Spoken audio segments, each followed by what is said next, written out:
Hello guys, I have the update video for 6.1.1 today, and we have removed all of the winter event stuff and we got a rebalancing of the devotion skills. It is a lot of buffs. We're going to go over that in a little bit. We have some new events, two of them. We got the sacrificial altar, and we have the new horse area that lets us pick out a horse that we want. I'm pretty sure it's just going to have like one of every color and then we get to pick one. But usually it doesn't really matter because you're going to go to the merchant place and exchange your horse later for a horse that's more satiety, and you're probably just going to get whatever color that's there. And then they added some new maps. We got the sacrificial altar map. We have these little scroll cases that can give you more maps, and here we have all these other events. They're all the old events depending on the rarity of the case. You can get them from the gatekeeper's hut and also the necromancer lair event. I know you can get it from there. We can get it from Rogvold. We can get a rare one. All right, so let's go into the rebalancing or buffs of the devotion branches. I'm gonna go left to right, so we're gonna go start with the plague god buffs. All right, the plague god buffs, the increased chance to spawn a loot hoarder in the 5 skull zone increased from 50 total percent up to 300. That is a massive buff. So if you're looking to farm and finish your alchemist table, is really good. Then now we have the chance to poison attackers. This went from 23% to poison for 6 poison damage up to a total of 100% for 8 poison damage. That's a pretty good buff. We have the rain reduces your speed by 40%. That increased to 100%, which is really good, so you don't run really slow when enemies are spawning off the map and chasing you.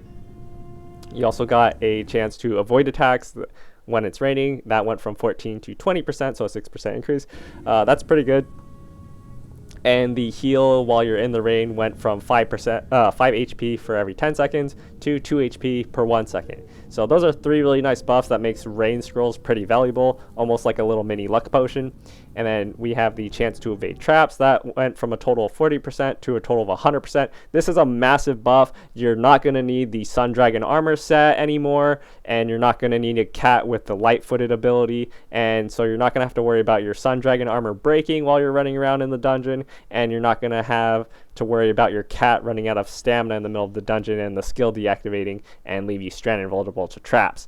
And then we also have the final ability, which is the Witch's Call radius is smaller. The original status was a 30% reduction, and it went up to an 80%. That's also a pretty big buff. So now we're going to move on to the rat devotion buffs. We have the faster shield recharge rate. That went up from 15% to 30%. That's a pretty good buff. Evading attacks now can heal up to 20 HP per evasion instead of only 10 HP. That's a pretty good buff. Makes it pretty useful for 3 and 5 skill zones. Before it was only kind of good for farm, doing some kind of meme farm of 1 and 2 skills, 2 skull zones with circular impact. The chance direwolves recover from exhaustion go from 20% to 50%. I don't really understand how this works because the only time direwolves get exhausted is after a few hours of having 0 food and water in their pen, and you can already watch ads and spend coins to remove them, or just pay or just fill up the direwolves' pens and the cat's pens with food and water, and that'll work. If someone could comment on how this works, please let me know in the comment section down below. And then we have the chance to become invincible for 3 seconds after being resurrected by a St. Peter's tincture. That went from a total of 50% up to 100%. That's a very good buff. Hopefully you're not dying that often though and relying on St. Peter's tinctures. Then there's also the additional armor when you're stunned or frozen. It is now 300. I believe before the update it was either 75 total or 150. I can't remember. This is a pretty good buff. But hopefully you have the unstoppable ability that lowers stun duration by like 40%, I think is the maximum for level 10. So hopefully you have that, or you're just not getting stunned a lot and you're using a weapon that's strong enough to kill enemies that can try to stun you in a short amount of attacks so that they don't stun lock you forever. And then now let's move on to the nameless god buffs. We have the extra damage from sneak attack at night only. This went from a total of 23% to a 100% bonus. This is insane. With a level 10 heavy strike and a silver moon sickle, you can do 630 physical damage. A damned inquisitor in a 5 skull zone only has 300 HP and approximately 48.5% physical damage reduction. You could do 324 damage to it and one-shot them. This is a massive buff for farming skull zones and night caches. The Ice Attract's damage reduction got changed from 43% to 66%, and the Ice's Cursed Ground damage reduction went from 40% to 60%. It's not that impressive since we get the Morning Reaper set to be immune to Ice's Tracks and the Cursed Ground damage. You just need a 70 plus damage weapon to one-shot the skeletons and bring a different set of armor for the dire bats that spawn after from Ice's body after you kill her, so that they don't damage the Morning Reaper set, and you can use that basically forever against Isa. And then there's the enemy sight radius that got reduced from 15 to 30%. That's pretty good. That's pretty much a free mini stealth potion forever. That's kind of nice. And then you have the night guest spawn less often. That went from 40% to 100%. So you never have to worry again about farming night caches getting interrupted while you're sneak attacking in the middle of the night, and never have to carry a torch or flaming weapons, which will save you an extra slot so you can grab more resources, which is a pretty good buff. There's a chance of evading lightning and healing. The chance to evade lightning went from 28% to 100%, and the amount of health healed went from 30 to 50 HP. That's a pretty good buff. This isn't going to heal you a bunch in the fight against Rogvold, but it will stop you from dying against him, and not dying is the most important part of Grim Souls.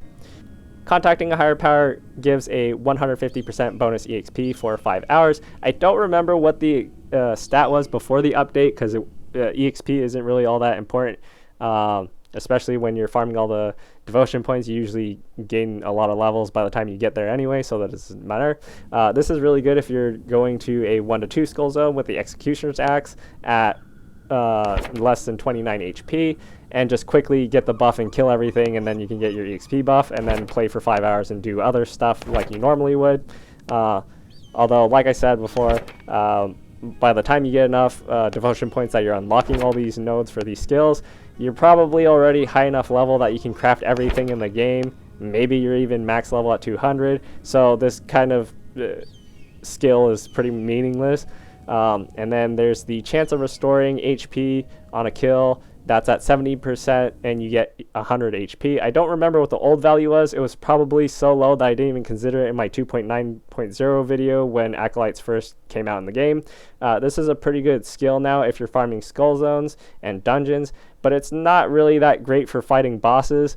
Usually the number of weak minions that bosses spawn isn't that high of a number to make the healing activate enough.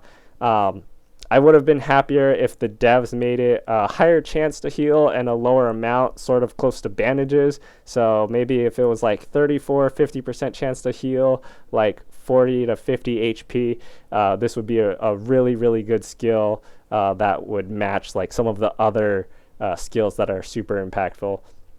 But then again, that might be kind of broken if you're killing 2 things and then getting a bandage. But some of the enemies that we do fight are getting pretty strong and pretty crazy. The amount of HP that they have is getting insane, especially in the higher end game content in all the dungeons. So that might actually be kind of necessary. So thank you all for watching. I hope you guys like this video. Please leave a comment and a like if you guys did. I'll be still continuing making videos on all of the map stuff. I haven't gotten to that yet. I still need to find all the maps to make the videos. So also make sure to subscribe if you guys want to see those videos when they drop, and I'll see you guys next time. Bye bye.